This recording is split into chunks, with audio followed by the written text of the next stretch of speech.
Hello everyone, this is Professor Albert Nygren. I'm the Executive Director and the Curator of the New Jersey Film Festival, and I'm here today with a very special guest who's going to be talking about his documentary. But before I introduce him to you, I'd need to let you know that our Spring 2025 New Jersey Film Festival will be taking place on select Friday, Saturday, and Sunday evenings between January 24th and February 21st. Everything is available at our website in terms of information and how to buy tickets at njfilmfest.com. And at the end of this interview, I'll revisit that with you. But today we have Stuart Ginsberg here. He's here to talk about this wonderful documentary about an amazing person I knew nothing about and learned so much. It's called It's A to Z, The Art of Arleen Schloss. And Arleen Schloss was a very, very talented artist, performance artist, poet, multi-talented Renaissance woman that you made a documentary about. And I just wonder, it looks like this film took quite a few years to make. Do you want to tell us about the process? Yes, it took a very long time. I actually started 2007. I know it sounds like a long time ago, and it was. And basically, I started by talking to her, and I had a very small camera and just took some footage of her, and it went off and on a lot of times. You know, it's an independent project, and we had different ideas of how to go ahead with it, and it took a long time to get a good crew together. But now we're here, and we finished it a couple of years ago, I would say around end of 2022. Cool. I mean, I didn't know much about Arleen, but can you tell us how you ended up hooking up with her and making this film? Yeah, sure. We both worked at School of Visual Arts, the art school in New York City, and I was director of communications there, and she was a thesis advisor. And we had mutual friends, and I would see her at different events, and I would see her at different exhibits, and we were sitting together in 2003 at an exhibit for computer art at the School of Visual Arts. And we just started talking, and then many years later, and these ideas has come into your head, and she had shown me her loft space, and her loft space was called A's, and she was part of the big New York City loft art scene. And people like Jean-Michel Basquiat hung out there, the Sonic Youth, Alan Vega, all these really big artists that are now successful today. And you're right, she is a Renaissance woman, and she's a performance artist, performed at Museum of Modern Art, at a place called Large Electronica. And she told me all of this stuff when we sat down, and I was very intrigued. And she said she needed a turntable to transfer records to tape. This is how long ago it was. It wasn't even digital. And I said, I have a turntable, I'll lend it to you. And I don't know why that thought came in my head. I hardly knew her. And I went down to her loft, and it was amazing, all the things she showed me.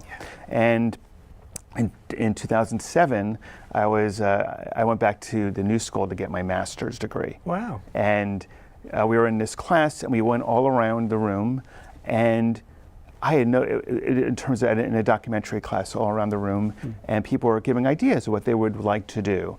And there was a person sitting here, and I had no idea what I was going to say.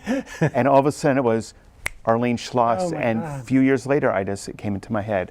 So to answer your question, I hooked up with her again at that time and basically said, what's with my turntable? I need it back. I kind of was joking with her. And we just went through archival footage, and it took a long time because of the archival footage, and I wasn't sure what it would be. It was going to be a short, a feature, and she did so many things, and she showed me so much of her work. It was a long research phase. I mean, when I watched this film, I was just struck about how much of a mover and a shaker she was. And to be honest, I saw a reflection of myself, to be very narcissistic, because as an artist, it's all about turning on people to really interesting artists. And I think she did that too. It wasn't really all about herself. It was about turning people on to these other people she knew. So she was very generous in that respect. And so, I wondered, did you ever get a chance to hang out at the Broome Street Loft when it was in existence, or just through the archival footage? Well, she had little remnants of it later on in the early 2000s to mid and later until almost this time period, about a few years ago. It wasn't the loft art scene as it was in the 80s and 90s and even 70s, but she would once a year hold a barbecue in her, and this is at New York City, and people can't believe that she had a big backyard. Wow. Because it was one of these old loft buildings that were 2,400 square feet. Yeah.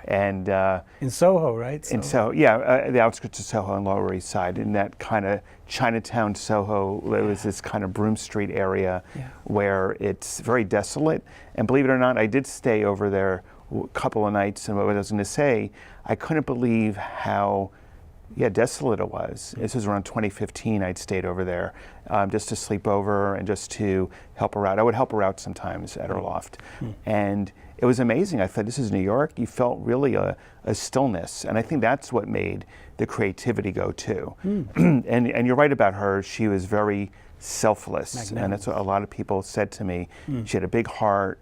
And I don't have it in the documentary, but I did ask her and talk to her about it a bit, where she said she eventually just wanted to be loved. And that was really the process for her, to have people come to the loft. And she loved introducing people to each other. Yeah, you could tell she did. What were some of the challenges? I mean, you had so much archival footage to sift through. Can you give me an idea of how much it was? 600 hours. Wow. Yes. And she had, in terms of challenges, she had a lot of the footage that we saw was on VHS tapes. Right. And she had a VSH machine, and we would just put it in there, and some of the tapes were 6 hours long. We fast forwarded it through a lot, and she would say, stop, okay, this is what this means. And I would write it down or type it up, and we just sat from about May through the end of August, that summer of 2007. Wow. And I got a really great education on the art scene during that time, on artists. For those who know avant-garde art, she became friendly with John Cage and Glenn Branca, these people that are stalwarts of the scene. I didn't really know who they were, but she explained to me who they were, what they did, and the importance of that. Yeah, so we see wonderful footage of John Cage. We see Alan Vega from Suicide, and I think he passed away, correct? Alan Vega is no longer with us. Yes, he did, and we had an amazing interview with him, an hour-long interview. Just tell. Yes, he was very generous at this time. That's what was really interesting. These people were so generous with their time, and they were just, all of them were saying to me, this is a great idea to do something on Arleen. She really needs to get recognized. Yeah, I mean, it's a wonderful educational film, and folks, you absolutely must come. It's playing on our opening weekend, which is Friday, January 31st, actually second weekend, and it's online for 24 hours and in person at 7 p.m. There'll be a short animated film by an amazing German experimental filmmaker. We'll be showing Martin Garrick's Demi Demons, and that will precede its A to Z, The Art of Arleen Schloss. And Stuart's going to be there to do a Q&A with the live audience, and that's again at 7 p.m. on Friday, January 31st. Tickets are $15, and if you would like to get more information, you go to njfilmfest.com, click on current events, and then hit that red tickets info button for the Spring 2025 New Jersey Film Festival, which will open up this amazing website at Eventive that will show you more information about the 44 films we'll be screening.